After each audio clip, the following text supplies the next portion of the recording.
Hi everyone, आप लोग का स्वागत है अपने यूट्यूब चैनल सागर स्टडी मटेरियल में। तो आज हम आप लोग के लिए फिर से एक नए क्वेश्चन के साथ आ गए हैं, जो कि आज होने वाला है यहाँ पे सेमेस्टर 4 वाले स्टूडेंट का। जो भी स्टूडेंट जो सेमेस्टर 4 में है, जिन भी स्टूडेंट का जो सब्जेक्ट है वीएससी पेपर इन्वायरमेंटल स्टडीज़, जिन भी स्टूडेंट है यहाँ पे आप लोग सेशन देखेंगे तो सेशन है 2023 से लेकर 27 सेशन है।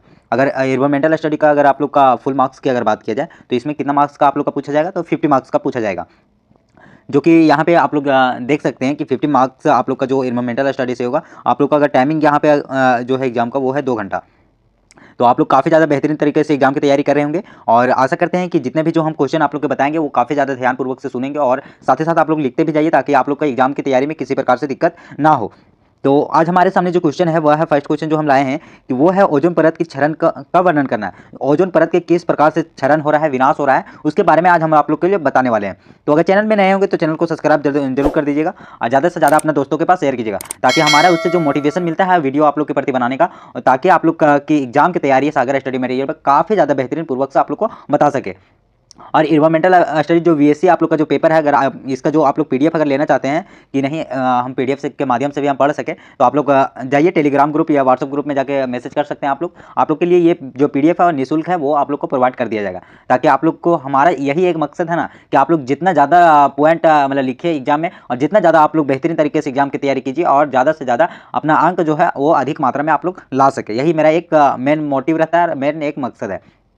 तो आज हम आपके सामने ओजोन परत के बारे में बताने वाले हैं कि किस प्रकार से इसका क्षरण हो रहा है, क्या है कि नहीं है उसके बारे में। तो सारे एक एक पॉइंट को हम लोग समझेंगे और जानने का प्रयास करेंगे। तो चलिए देखते हैं इसके बारे में, सारे पॉइंट बाय पॉइंट हम समझाने का आप लोग को प्रयास करेंगे।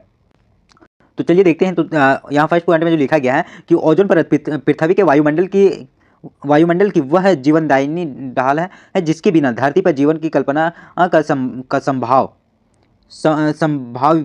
यह न केवल हमें सूर्य की घातक किरणों से बचाती है, बल्कि पृथ्वी के तापमान को पारिस्थितिकी तंत्र को संतुलन रखने की महत्वपूर्ण भूमिका निभाती है। ओजोन परत के क्षरण के कारणों एवं प्रभावों को विस्तार पूर्वक वर्णन किया गया है। मतलब इसमें यह जो पॉइंट जो फर्स्ट में इसमें यह बताया गया कि जो वायुमंडल में जो हमारी जो ओजोन परत है वो किस प्रकार से जो सूर्य की किरण जो हानिकारक जो किरण होती है, पाराबैंगनी किरण जो हमारे पर जो पड़ती है उससे बचाती है, और उसके साथ साथ जो पृथ्वी पर जो तापमान है, पारिस्थितिकी तंत्र है, उसको भी संतुलित बनाए रखने का जो ओजोन परत है वो कार्य करती है, ताकि इसी के वजह से हम लोग आज जीवित हैं। तो ये ओजोन परत का रहना काफ़ी ज़्यादा महत्वपूर्ण है। तो चलिए हम लोग देखते हैं कि ओजोन परत है क्या, आखिर में ओजोन परत नाम क्यों है, किस चीज़ के लिए इसे जाना जाता है उसके बारे में। तो ओजोन परत O3 इसका जो शॉर्ट फॉर्म है, जो फार्मूला है, ऑक्सीजन के 3 परमाणुओं से मिलकर बना एक अणु है। जो O3 का यहाँ पर मतलब है कि O का 3 गुना इसमें मिला हुआ है। यह गैस वायुमंडल में बहुत कम मात्रा में पाई जाती है, लेकिन इसका महत्व अत्यधिक है। वायुमंडल की संरचना के अनुसार ओजोन मुख्य रूप से 2 अवस्था में बांटी गई है। जो इसमें बोला गया कि जो ओजोन परत है वो किस प्रकार से अत्यधिक महत्वपूर्ण है, हालांकि ओजोन परत बहुत ही कम मात्रा में पाई जाती है। तो इसके जो ओजोन परत के जो 2 मुख्य जो अस्थायी में पाई जाती है, कौन कौन है? पहला में है संताप मंडलीय ओजोन परत और दूसरा में है क्षोभ मंडलीय ओजोन परत। चलिए हम लोग नीचे देखेंगे। तो चलिए यहाँ पे देखेंगे हम लोग फर्स्ट में कि संताप मंडलीय ओजोन क्या है इसके बारे में।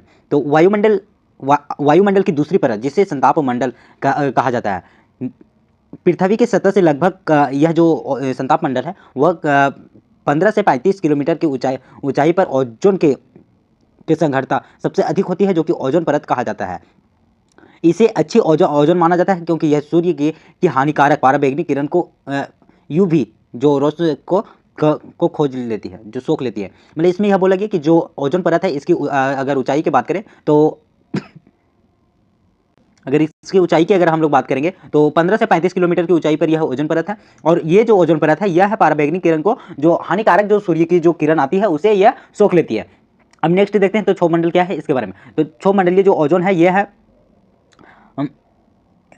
यह पृथ्वी की सतह से करीब होती है। मतलब ये ज़्यादा दूर पृथ्वी से नहीं होती है, जैसे कि वाहनों और कारखानों का धुआं के कारण बनती है, जो कि बुरी ओजोन कहा जाता है, और क्योंकि यह संवाद पैदा करती है और स्वास्थ्य हानिकारक है। जो ये क्षोभ मंडल जो इसमें है, क्षोभ ओजोन जो परत है, यह जो स्वास्थ्य के लिए काफ़ी ज़्यादा हानिकारक इसे माना जाता है, और ये भी जो अगर इसे दूसरे तौर पर अगर देखा जाए तो ये बुरी ओजोन के तौर पर इसे कहा जाता है। अब चलिए हम लोग देखते हैं नेक्स्ट पॉइंट में। तो नेक्स्ट पॉइंट जो हमारे सामने है वो है ओजोन ओजोन परत के क्षरण के मुख्य कारण। मतलब जो इसका जो कारण है कि किस प्रकार से इसका क्षरण हो रहा है, विनाश हो रहा है, उसके कितने सारे कारण हैं, उसके हम एक एक करके सारे को देखने वाले हैं।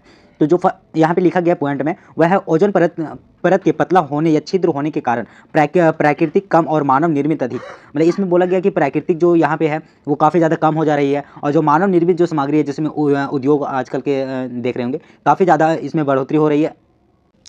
तो इसके जो जिम्मेदार मुख्य कई सारे कारण हैं जो ओजोन परत के हैं, कई सारे जो कारण हैं जो इसका क्षरण हो रहा है, विनाश हो रहा है। तो चलिए एक एक करके सारा पॉइंट को हम लोग देखने वाले हैं।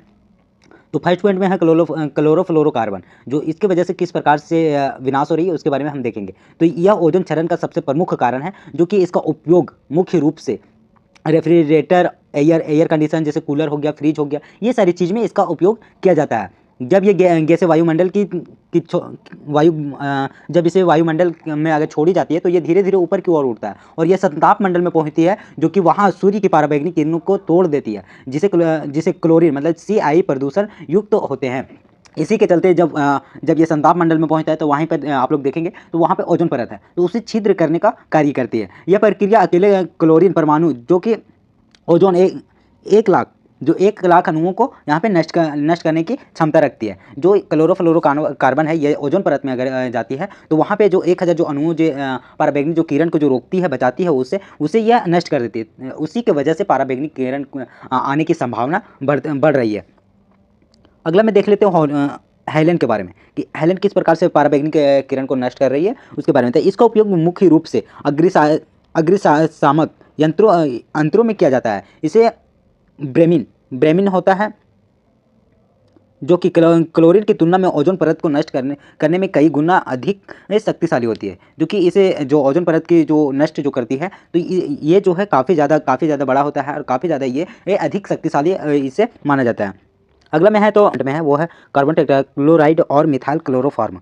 जो मिथाइल क्लोरोफॉर्म इसे अन्य नामों से जाना जाता है। तो इसका उपयोग औद्योगिक के लिए इसका किया जाता है, जो कि सफाई के कार्यों में किया जाता है। ये वायुमंडलियों में पहुंचकर ओजोन को नुकसान करता है। इसका भी काफ़ी ज़्यादा इसका भी भूमिका है ये ओजोन परत को नुकसान पहुंचाने में।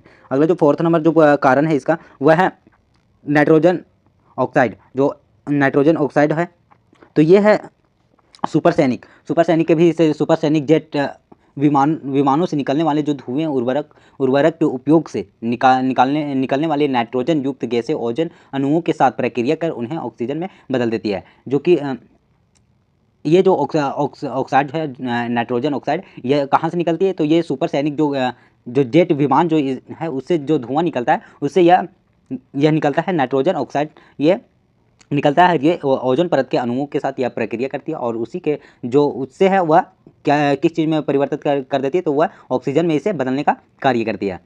अगला जो इसका जो कारण है वह है प्राकृतिक कारण कि ज्वालामुखी विस्फोट, सौर कंकाल, समताप मंडलीय हवाएं, ये सारे जो ओजोन स्तर को थोड़ा प्रभावित करती है। ये जो प्राकृतिक है ये इसे काफ़ी ज़्यादा प्रभावित नहीं होती, लेकिन थोड़ा बहुत इससे भी ओजोन परत की जो है वो प्रभावित करती है।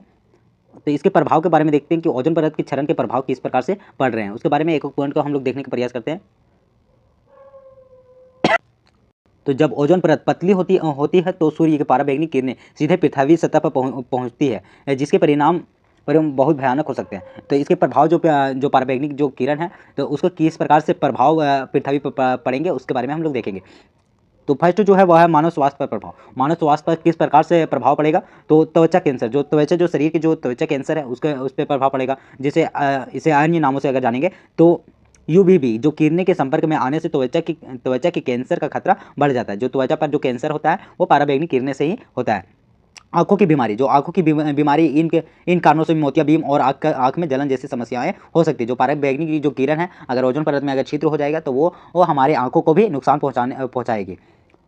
प्रतिरक्षा प्रणाली कमजोर होना, जो प्रतिरक्षा जो प्रणाली है वह इसमें यह बोला गया कि ये जो मानव शरीर की जो बीमारियां हैं वो उससे लड़ने से कमजोर कर देती है। मतलब इसमें जो आपके शरीर में जो किसी प्रकार की अगर बीमारी हो जाती है तो जो कीटाणु हैं उससे जो लड़ते हैं जो बीमारियां से, तो वो आपके शरीर में कम हो जाएगी, तो वो आप लोग के जो शरीर में है वह काफ़ी ज़्यादा बीमारियाँ आने की संभावना होती है। तो ये सारी जो थी वो है मानव स्वास्थ्य पर किस प्रकार से प्रभाव डालती है उसके बारे में। अब देखते हैं तो वनस्पतियों और कृषि पर प्रभाव पराबैंगनी किरणें की किस प्रकार से पड़ेगी उसके बारे में। तो पराबैंगनी किरणें की पौधों की वृद्धि को बाधित करती है। इसके फसलों और गुणवत्ता की पैदावार कम हो जाती है। जो पराबैंगनी किरणें अगर पड़ेगी फसलों पे तो वो पैदावार काफ़ी ज़्यादा कम हो जाएगी और इसकी जो गुणवत्ता है वह घट जाएगी। यह प्रकाश संश्लेषण की प्रक्रिया को भी प्रभावित करती है। जो प्रकाश संश्लेषण है उसकी प्रक्रिया को प्रभावित करती है, जिससे फसल बढ़ोतरी नहीं होती है।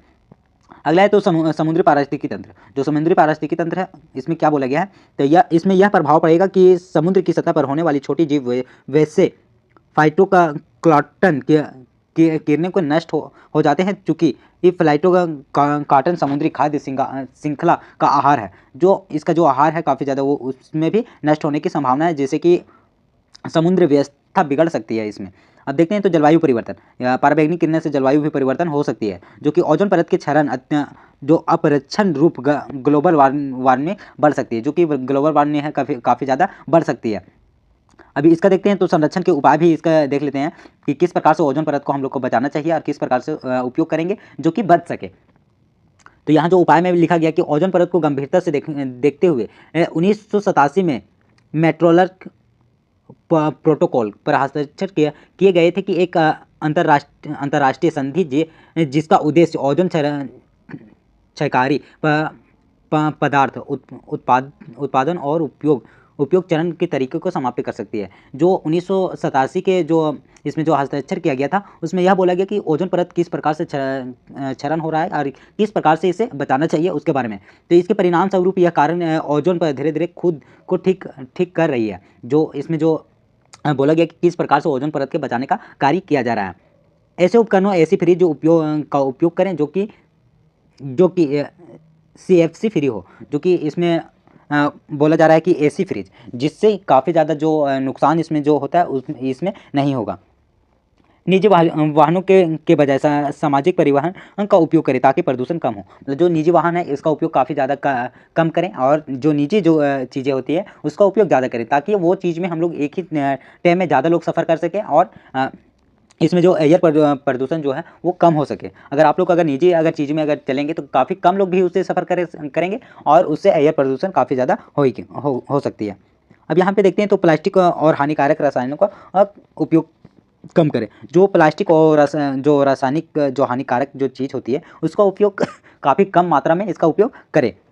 पेड़ लगाएं क्योंकि वायुमंडल की शुद्धता करने में मदद मिल सके। जो पेड़ काफ़ी ज़्यादा अत्यधिक मात्रा में फॉरेस्ट मतलब जंगल लगाना चाहिए, पेड़ लगाना चाहिए और जितना ज़्यादा हो सके पेड़ों की कटाई नहीं करें और जितना ज़्यादा हो सके अपना क्षेत्र में या फिर अपना गाँव में ज़्यादा से ज़्यादा पेड़ लगाने का प्रयास कर सकते हैं। तो चलिए यही था जो पॉइंट बाय पॉइंट हम देखने का प्रयास किए हैं। तो चलिए इसका निष्कर्ष के बारे में देख लेते हैं कि निष्कर्ष में किस प्रकार से ओजोन परत के बारे में बताया गया है।